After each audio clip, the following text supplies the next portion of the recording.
My name is Martha DiVittorio. I'm 47 years old. Today is September 19th, 2013, and we're here at the Bellmore Memorial Library. I am a library staff member, and I'm going to be interviewing.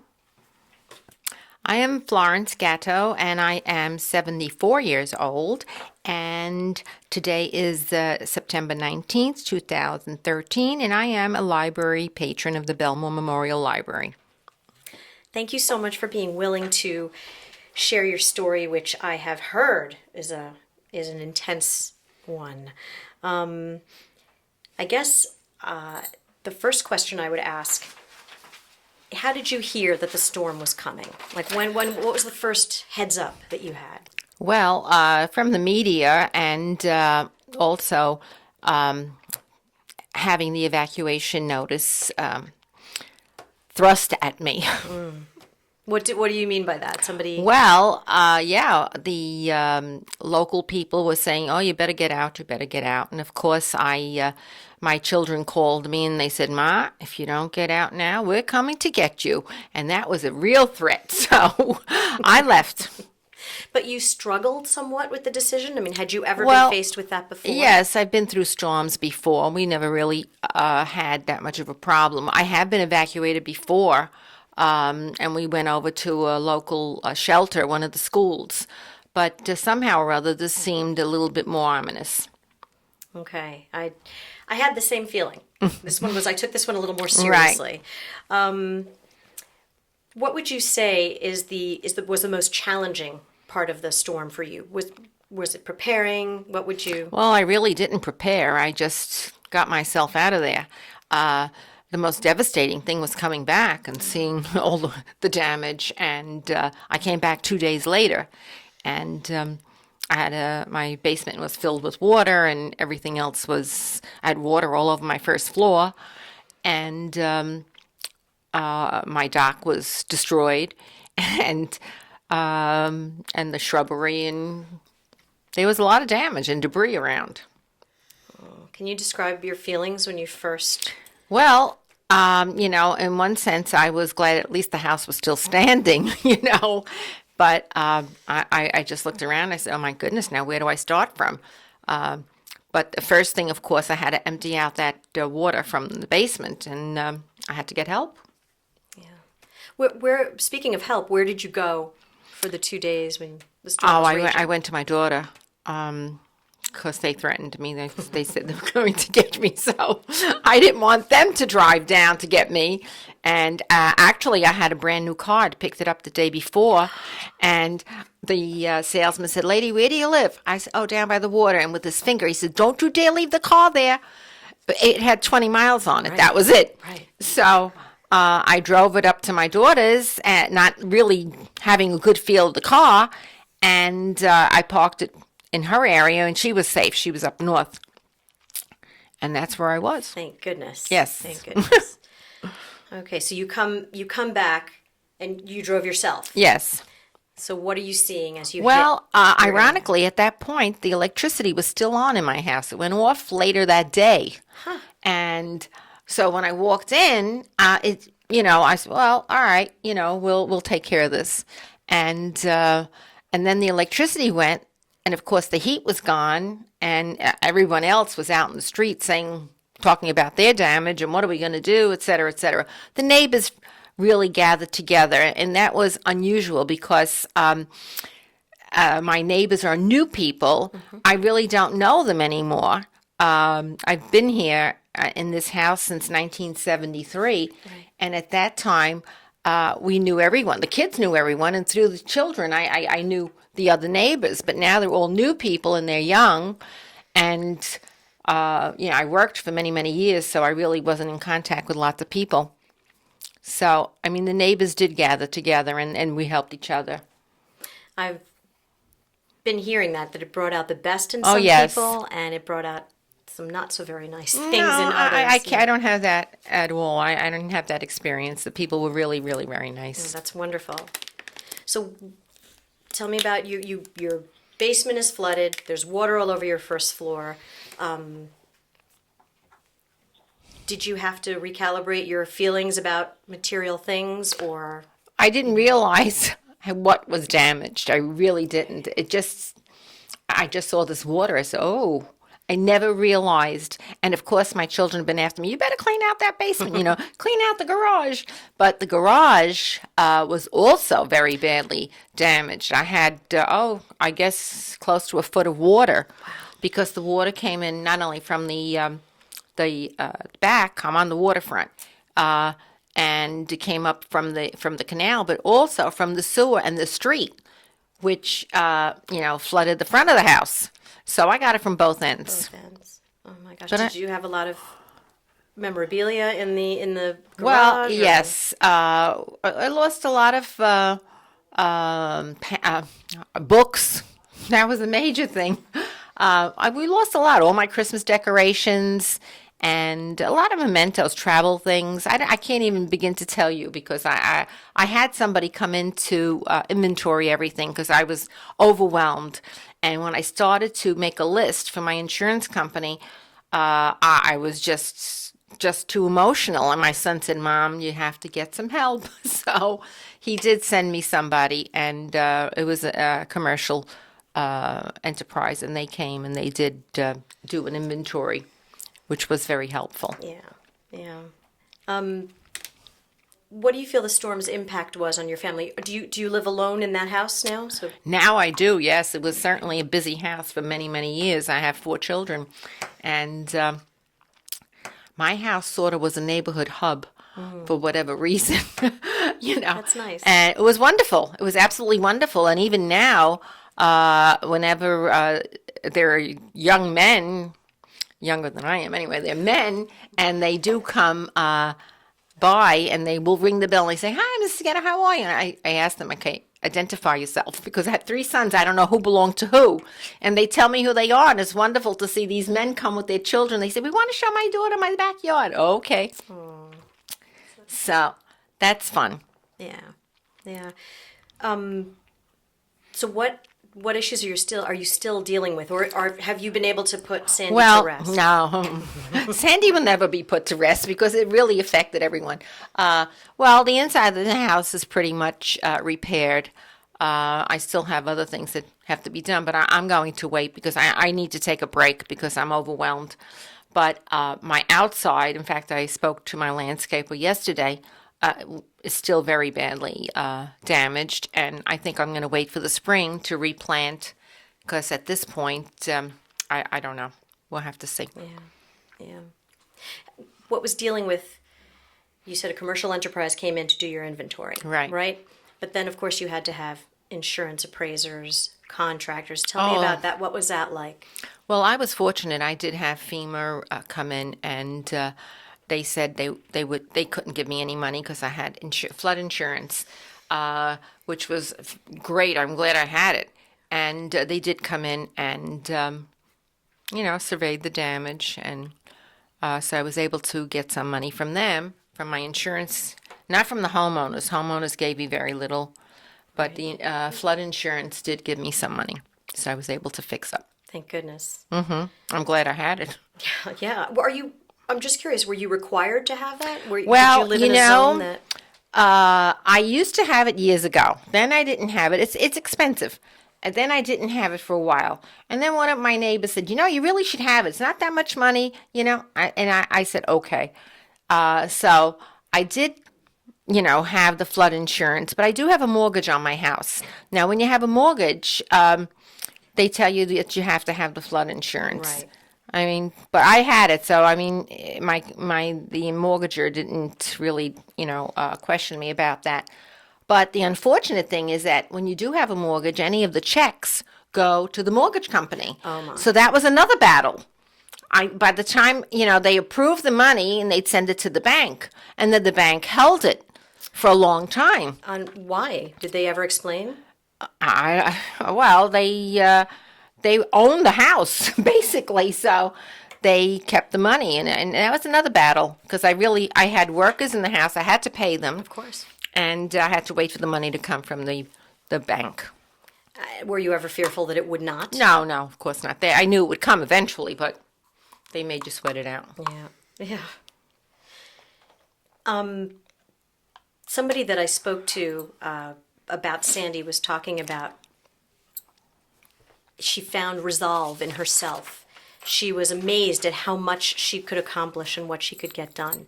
Do you find that you had the same experience? I mean, this was a big deal. Yes, I am, because I had the first time I had some of my friends for lunch 2 days ago, and they said, you really did a lot of work. And I didn't realize it because I've been just going along, and I knew I needed a new floor, and I knew I had to get a new couch, and I knew I had to get new window treatments, and I just did everything one right after another, So that was that. But I mean, that's admirable. I don't know where I got the courage from. Right. Do you feel, was it like being on autopilot? Yes, Or, okay, definitely on interesting. autopilot. Definitely on autopilot. Yeah. And still going on with the rest of your life. Right. We had no holidays at my house last year, and that disturbed me because we didn't have Thanksgiving, we didn't have Christmas because everything was a mess. So, And are you still the hub for your family? yes, I am. I am. So, that was a problem. Yeah. But we made do. We went over to my daughters and my sons, and we were fine. Right. You mentioned a dock. Did you also lose a boat or? No, a friend of mine keeps his boat there, and he was there watching it, and he came before and tied it up onto the bulkheading, and they saw the water come up, and their boats, I had two friends that keep their boats there, and their boats were fine. So we were really lucky, because I'm really not at the end of the canal by the bay. I'm about 10 houses in. I'm really at a safe spot. And I knew that from years before. Right. How would you do anything differently this time if let's say you're going back again and you hear, Superstorm? Oh, I would certainly leave, that's for sure. Okay, so without question. Yeah, you no, would do I would definitely leave. Definitely. Right. There's no doubt. Because, things can be repaired, things can be replaced. Right. And why get injured? Absolutely. So how has it changed your view of people, of things? Well, I have a lot of faith in people, always did, so, So that's and not as really far different. as far as things are concerned, well, they're only things. You're right. So I lost a lot of things, but, I lost my Christmas crush. That upsets me, but I'll get a new one. Whatever. Right. Do you feel that it's changing the way people live on Long Island? Do you think people are different post-Sandy? Oh, I think they're fearful, that's for sure. Mm-hmm. Yeah. Yeah. I guess, is there anything that you wanted to tell us about Sandy that specifically? Well, I know your partner Beverly had said that, you had some experience. well, they went through the whole thing with me because I go, oh my goodness, the contract is coming today. And I was fortunate. I had really nice people, good people that came recommended from everybody else. And one of my neighbors, I don't even know him. And when I had a problem with water in the basement, you couldn't get anybody. And he sent his worker over. Now, I don't even know. If I met the man on the street, I wouldn't know who he is, But he sent his worker, and they didn't even charge me. I had somebody else then that did charge me for the rest of it, but at least initially they did help me. Right. So you were having difficulty getting people to help? I mean, was there a shortage? At the very beginning, yeah, it was like, everybody was all over the place. I know if you had tried renting a car, that would have been difficult. I Luckily, know. your car was a friend of okay. mine lost 3 cars. Yeah. So I've been writing this article for a long, long time, and I don't know if I'm still on here or what. Yeah, we'd love to hear it. Give the Okay. name of the paper again. Well, the name of the newspaper is The Golden Lion. It's the Order Sons of Italy in America's state newspaper. So my experience with my column is called Sandy and Me, and I start with, get out now, Mom, or we're coming to get you. So I said addio to the swans that swim behind my house, and off I went. When I returned 2 days later, I found that Hurricane Sandy had created an indoor pool in my basement. This could have been a luxury addition to my house, but no filter or amount of chlorine could ever clean all that brackish salt water. I immediately called a licensed and insured crew to pump out my basement. Then I recalled a flooded basement when I was a teenager.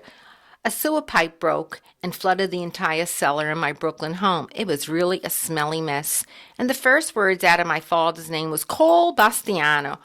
We had no insurance because my father, not a gambling man, did not believe in paying premiums for something that could happen by chance, like death or floods. So the Paesani, Enzo, Nino, and cousin Bastiano came to the rescue. The brawny men used improvised and borrowed tools and quickly fixed the pipe. There were no labor costs because relatives helped each other. Friends say I'm lucky I had FEMA flood insurance, but I think I will be negotiating my insurance claims forever. I'm obliged to provide estimates from licensed contractors with before and after photos. Then my insurers will either approve or investigate my losses. It's an overwhelming process. I can't believe how much I accumulated in my garage and basement over the years. Most of it was destroyed. School mementos, holiday decorations, and so many pictures were lost. They will not be able to be duplicated ever, except in my mind. Now I say, when in doubt, throw it out. I don't have a Bastiano, but I did have many friends who helped me. Ironically, Sebastiano was called Sandy by his colleagues. One good thing came out of all this. My basement is clean, and what I lost, I guess I didn't need anyway. P.S. My canal swans, Krikekrock, returned to say ciao. I love it. So, That's wonderful. but if you want stories about my backyard and my children clamming, I have stories about them clamming. Well, they were very little when we moved here. My youngest son, I think, was 6. And one of the things that they loved about being on the water, we bought a small rowboat, and they went out to the bay, to the flats, to clam. And they, of course, there were places where they were restricted clamming. Right. Because they had seedlings there for the following year. And, of course, the little seedlings, the small clams, were the precious ones that you could eat raw. And they had people that wanted them. And so one time my sons came back with a bay constable and who had escorted them back to our house. And, of course, we ran out and we said, oh, my goodness, what happened? And what happened was they were in the wrong area and they were picking the wrong clams. So my husband went out there and said, we really were sorry. We didn't know we would have to train them not to go there. But the excuse we gave him, that was one of my sons really wasn't able to read the signs too well because, and that was the reason that he was picking them there. That's one story about being on the water. We had another one, too, where a few years later, they went out again clamming or fishing, whatever it was, and there were 5 kids in a little bigger boat this time, and the fog rolled in. And so they did not get back on time. They knew whenever they went out there, they knew they had a time deadline that they had to be home, otherwise we would call the Coast Guard. And they did not come back. Of course, there was a fog out there. And we did call the Coast Guard and called for help. And they said, well, we can't go out there right now. And I said, oh, dear. So now I had an idea where the kids were, and they knew where they were, but they couldn't find the opening to our canal to come back home. Well, needless to say, it was a few hours. It was desperate. A neighbor went out with his very expensive boat looking for them, and they couldn't find them. In the interim, I went back home because we had gathered together, the 2 families that had the children on the boats, and I stumbled on a big pail of clams, which meant that they were home.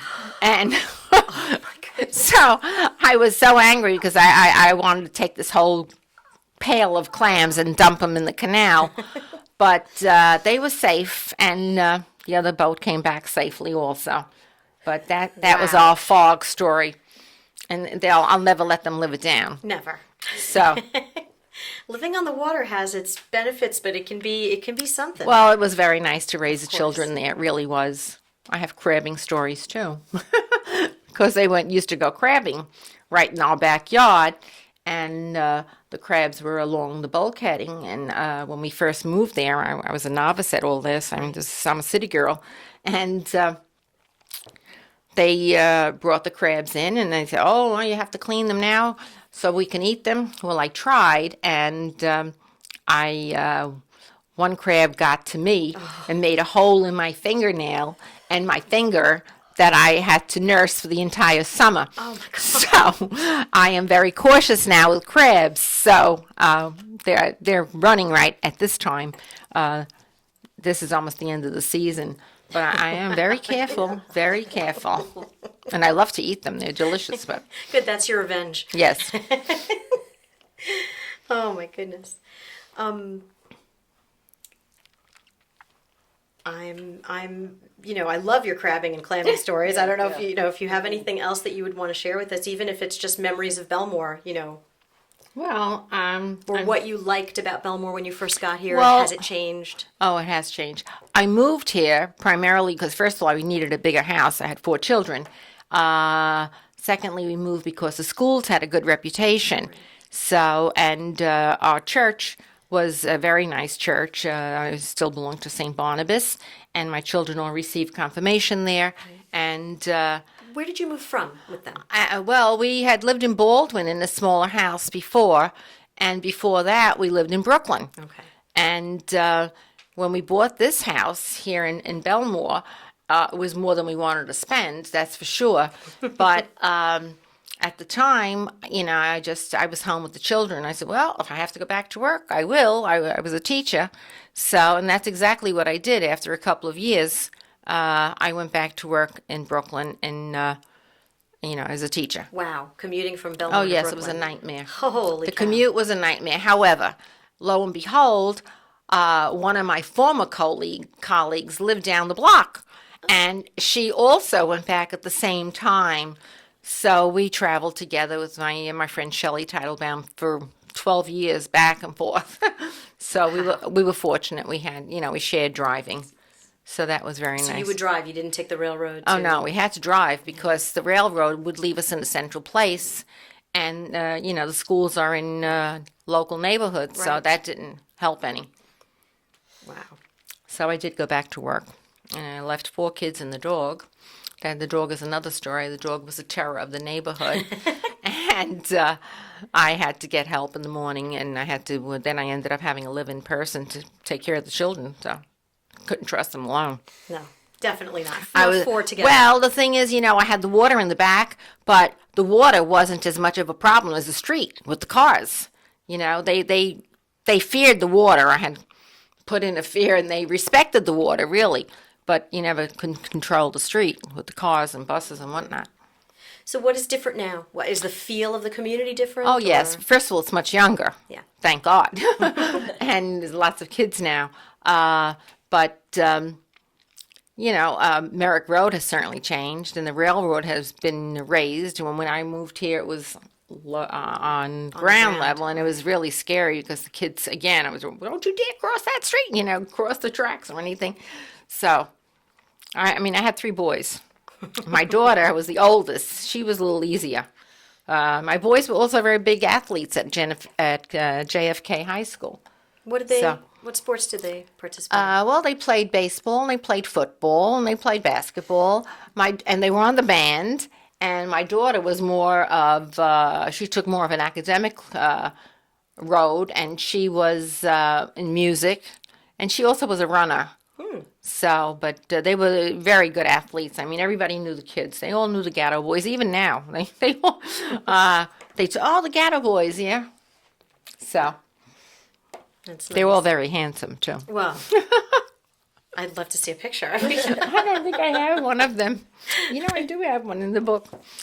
But anyway, that's my Bellmore stories. When you say home, is it Brooklyn or is it Bellmore? Oh, it's Bellmore. Bellmore. Yeah, it's definitely. I've been here a long time, 40 years, That is- in that that's same house. That's the place I've lived the longest. Right. So, right. and I raised my kids there. My kids will also say home. It's still home for call them. it, Yeah. So, I think that's so nice. What would you, if somebody said to you, should I move to Bellmore? What would you I would say advise? yes, definitely. Why? What would, Well, first of all, again, the schools are very good. It's a lovely community. It's safe. The water component if is wonderful. We're near the beach, even if you don't live on the water. We're near Jones Beach. It's pretty centralized. The railroad is very good to get into the city, so to get into any of the cultural events in the city. I mean, I go in sometimes. I usually drive, though. That's your habit now. Well, I drive because if I come home late at night, I feel safer in my own car than, driving and going on the subway. That's the biggest problem. Right. Not the railroad, it's the subway. True. Was there anything here back then that you miss that's not here now? Oh, I don't know. I mean, it's different. Anything on Bedford Avenue or... Well, I don't know. Bedford Avenue is nicer now than it was years ago. It was, sort of run down, but now it's better. I do go into the shops. I go into the jewelry shop and the other shops. Right. So. Do you have any memories of the library? What was the library like back in the when your kids were? It was small, and we always had a problem with the library with books overdue. Oh, it's you! Oh. Well, with my kids, yeah, I'd say, "Where's the library book?" So we were here often, Good. Because Glad to hear that. before computers, so you had to do your research, and people were always very helpful, So Yeah, that's wonderful. Thank you so much for sharing all of your Sandy experience and your recollections of Bellmore. I'm really glad you came in. Thank you very much. Thank you.